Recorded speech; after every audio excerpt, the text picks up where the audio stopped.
Two South Dakota governors are speaking to lawmakers today about their priorities for this year's legislative sessions.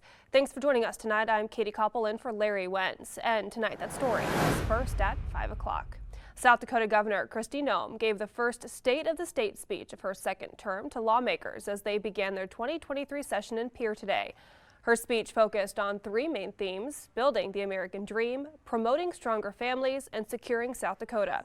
In the first, she focused on her push to repeal the state's sales tax on groceries. The wife of Woodbury County Supervisor Jeremy Taylor is facing dozens of charges of voter fraud in federal court. Thanks for joining us tonight. I'm Katie Copple in for Larry Wentz, and tonight those charges are first at 5 o'clock. Court documents list a total of 52 charges against 49-year-old Kim Taylor, 26 counts of providing false information and registering and voting, 3 counts of fraudulent registration, and 23 counts of fraudulent voting. Prosecutors claim Taylor perpetrated a scheme to generate votes for her husband in his unsuccessful 2020 primary campaign for the U.S. House and in his successful 2020 general election bid for the Woodbury County Board of Supervisors, where he is currently the vice chairman. That scheme took the form of submitting herself or convincing others to submit voter registration forms, absentee ballot request forms, and absentee ballots containing false information. If convicted, she faces up to 5 years in prison on each count. We've reached out to the Taylor family for comment, but have not heard back. Matthew Ung, the chairman of the Woodbury County Board of Supervisors, tells Siouxland News this afternoon the indictment is shocking news, and we are digesting it along with everyone else. The system does work. That is Woodbury County Auditor Pat Gill revealing that he is the one who went to law enforcement about the suspicious absentee ballots that led to the arrest of the wife of Woodbury County Supervisor Jeremy Taylor yesterday. Thanks for joining us. I'm Katie Copple in for Larry Wentz tonight. And this evening, the latest on this investigation is first at 5. Here's what we knew going into the news conference this morning. 49-year-old Kim Taylor made her initial appearance in federal court Thursday on 52 voter fraud-related charges, including 23 counts of fraudulent voting. She's been released on a personal recognizance bond. The court documents themselves claim that Taylor launched her scheme in April of 2020 to create more votes for her husband, Jeremy Taylor, in his failed bid for the Republican nomination for the 4th District congressional seat in the June 2020 primary, and for his successful bid for the Woodbury County Board of Supervisors in the November 2020 general election. This morning, I attended that news conference at the county courthouse where Woodbury County Auditor Pat Gill gave us more details about the case and the role his office played in this investigation. It's very important here that I stick to the facts. Woodbury County Auditor Pat Gill held a news conference Friday morning to discuss what he says is the biggest case of voter fraud he's seen in his 27 years. Reporter Katie Copple shows us the aftermath. I'm in the Sioux City metro area where we've seen our largest snowfall in almost 5 years, actually nearly 5 years to date. January 22nd, 2018 was the last time the Sioux City, Iowa metro area saw 8 or more inches of snow. That year we saw 12.1 inches. Here we're probably a little over 8 overall in the Sioux City metro. So it's been snowing for about 14 hours, started about 5 p.m. on Wednesday. And so let's take a quick snow measurement here, see where we're at. And we're going to 7 inches of snow here just in the Sioux City metro area. And we've got the DOT plows behind us. They're working hard to keep our streets clean. And we're just going to keep digging out here in Sioux City. The largest snowfall we've seen in quite some time. Also included in the new bill, Governor Reynolds wants to give schools more flexibility when it comes to spending funds, allowing for schools to increase teacher salaries. Well, Iowa's governor is following through on another promise she made in last night's Condition of the State address. Governor Reynolds signing an executive order to put a temporary halt to all rulemaking in state agencies while a comprehensive review is done of all existing rules and regulations. Reynolds says Iowa's administrative code is currently more than 20,000 pages long and includes 190,000 restrictions on Iowa businesses. All of those regulations will now be reviewed to evaluate their public benefit and if there are any less restrictive alternatives that provide the same goal. So I went to the Y pretty early this morning and I had my Crocs on and I didn't have socks on yet, and that was a big mistake. Diana, incidents like this don't happen in communities like Laurel, Nebraska. That's the message we're hearing from community members tonight. This is a town of just over 1,000 people, and now 4 people are dead at 2 separate crime scenes, and there's a lot of law enforcement on scene tonight investigating. The Citizen Academy began in 1995 and has given over 1,000 Siouxland residents a glimpse into the life of a Sioux City police officer. After a pause during COVID-19, the latest class graduated from the department after 11 weeks of hands-on training, including me. Stand by. Taser, taser, taser. You're probably wondering how I got myself into this particular situation.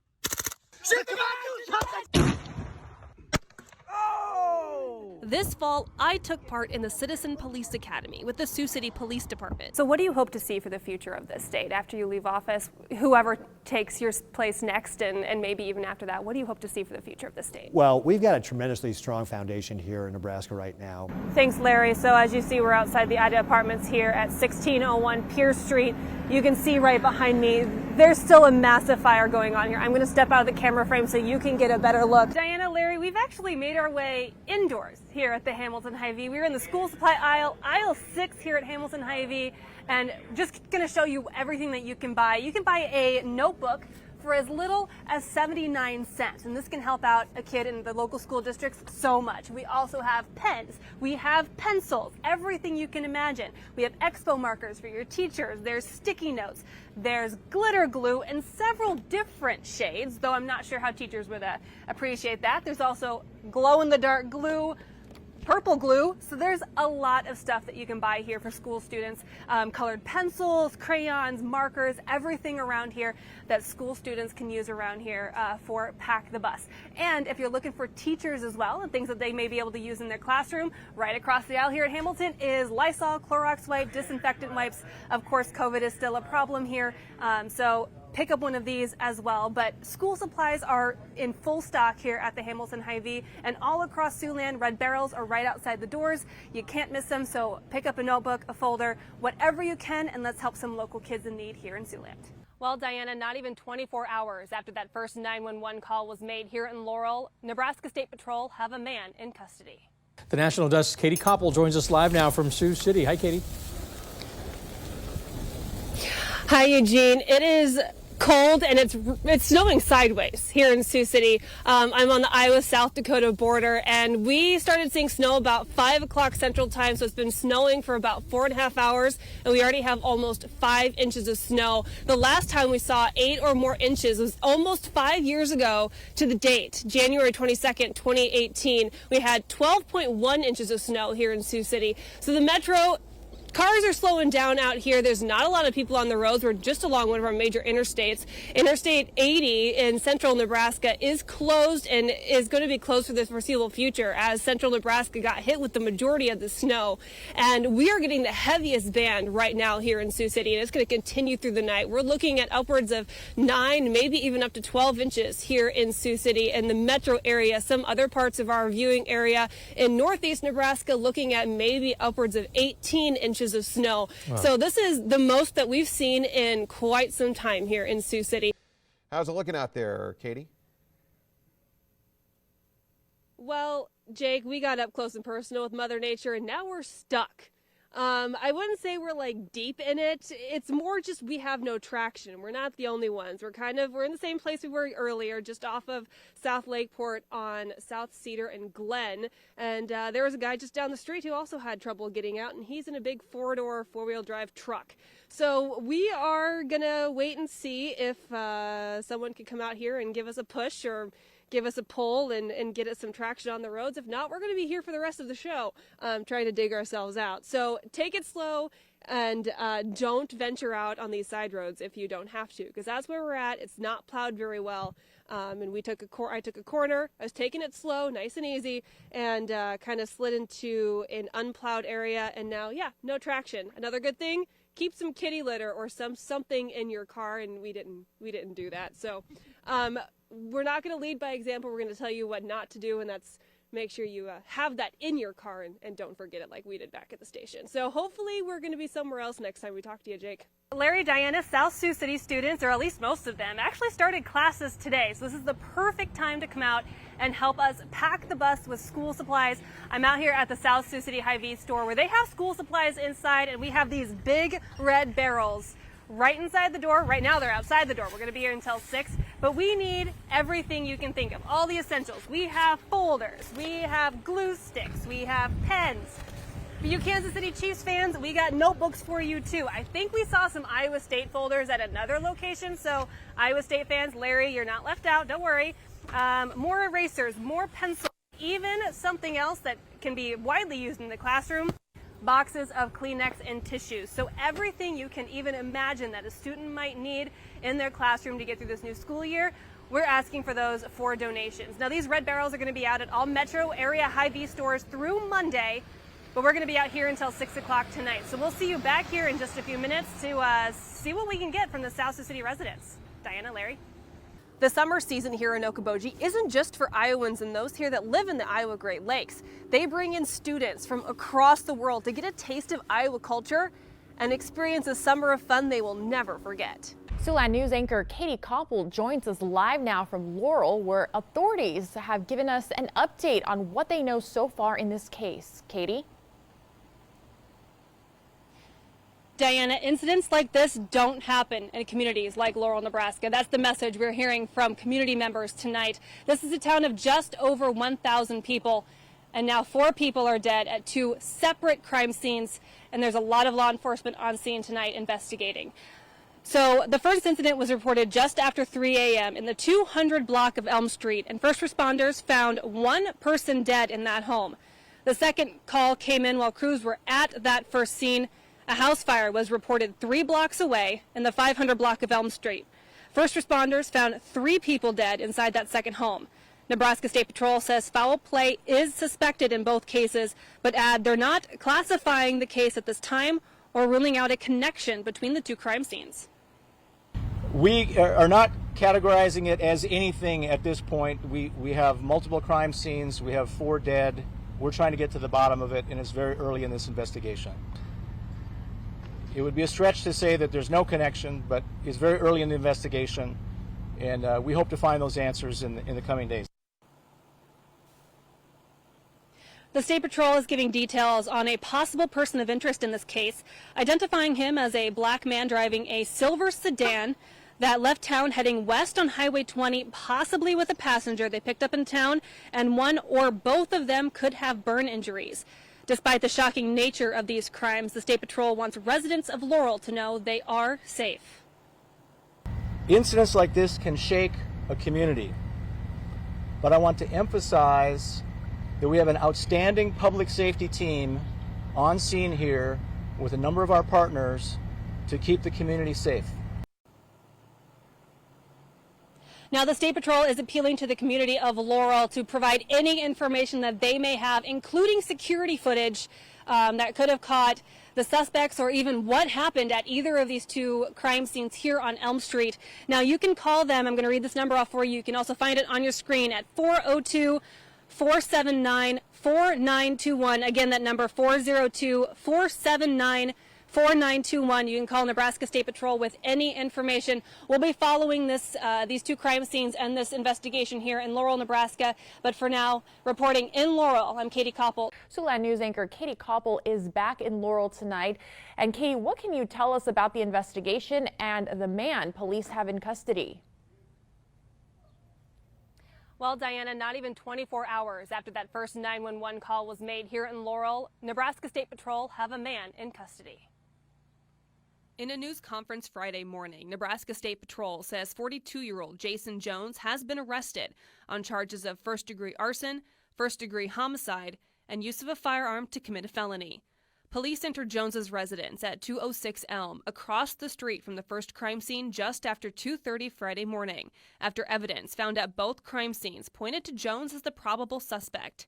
The NSP SWAT team arrived and performed an entry and search into the residence where he was located at 206 Elm Street. When he was arrested, it was discovered that he had serious burns over a large part of his body. Jones is currently in custody at a Lincoln hospital where he was airlifted to be treated for serious burns.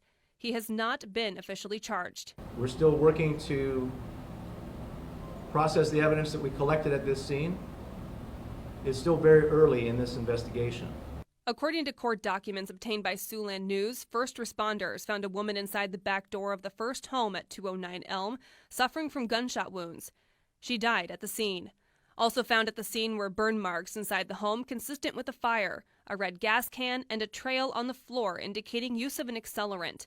A black backpack was also found inside that home with several gas station receipts for gas and gas cans linked to a credit card for Jones.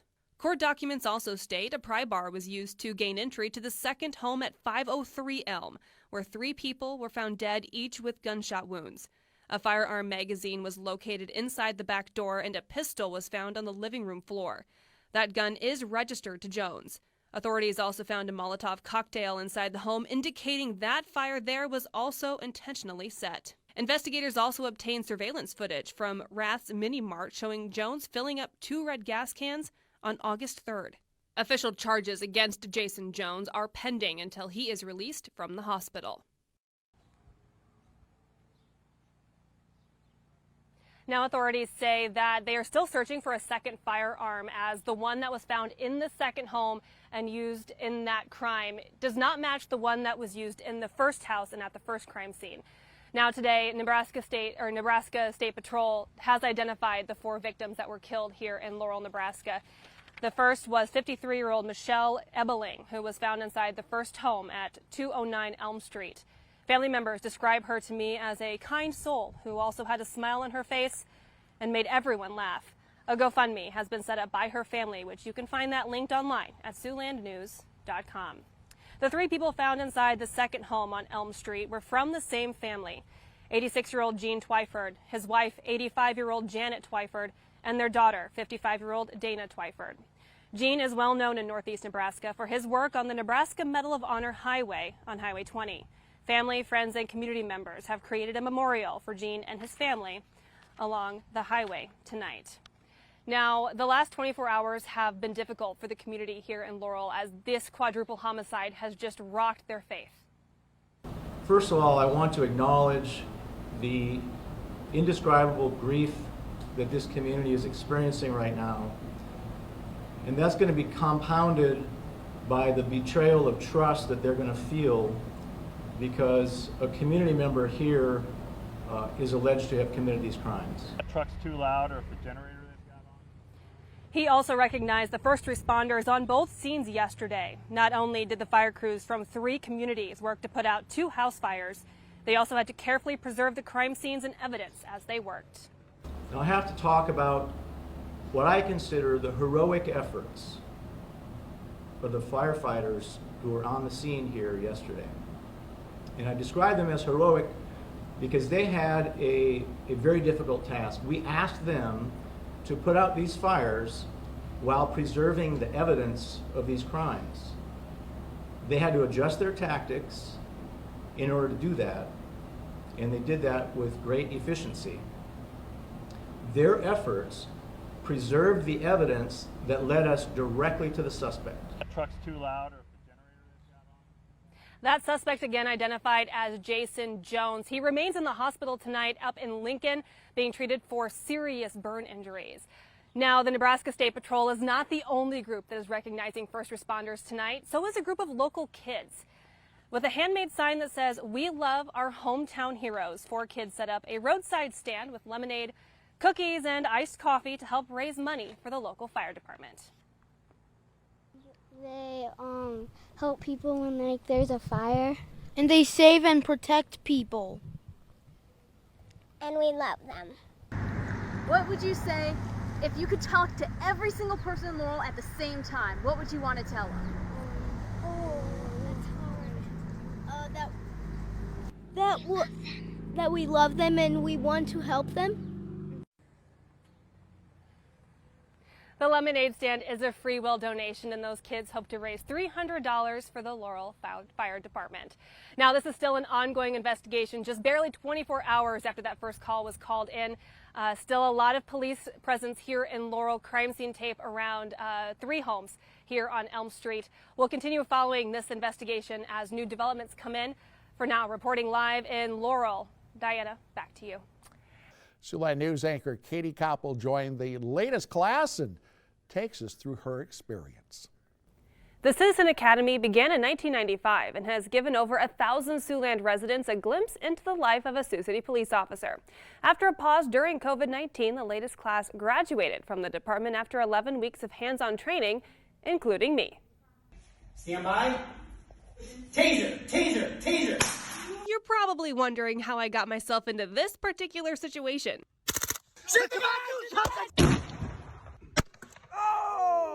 This fall, I took part in the Citizen Police Academy with the Sioux City Police Department.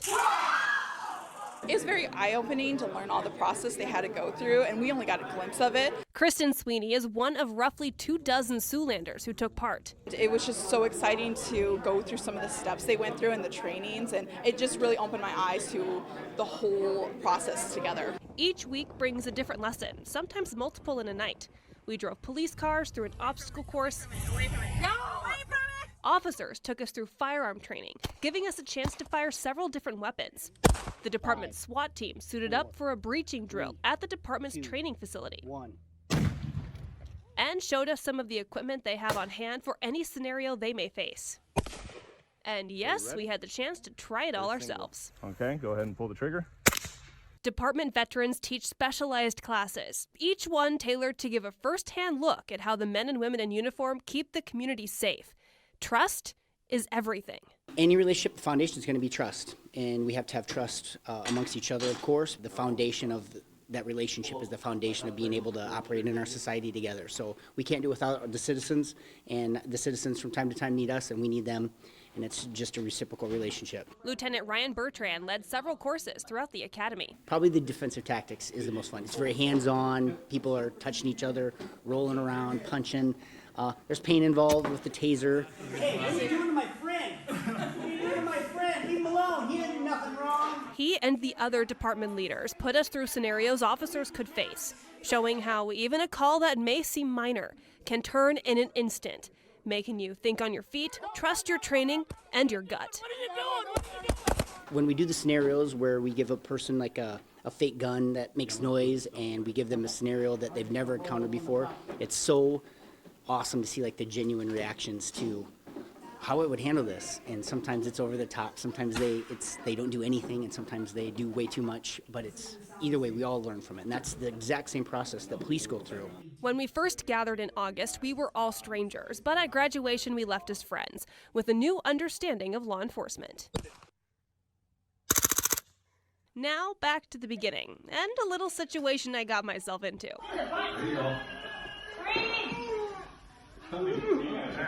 On the last week of class, I, along with 5 others, volunteered to be tased. The Citizen Police Academy is truly an eye-opening experience and gave this journalist a new respect for our brothers and sisters in blue. And all I got from that tasing was this cup. But if you want to take part in the Citizen Academy, the class meets every fall. Keep an eye on the department's Facebook page for when you can register.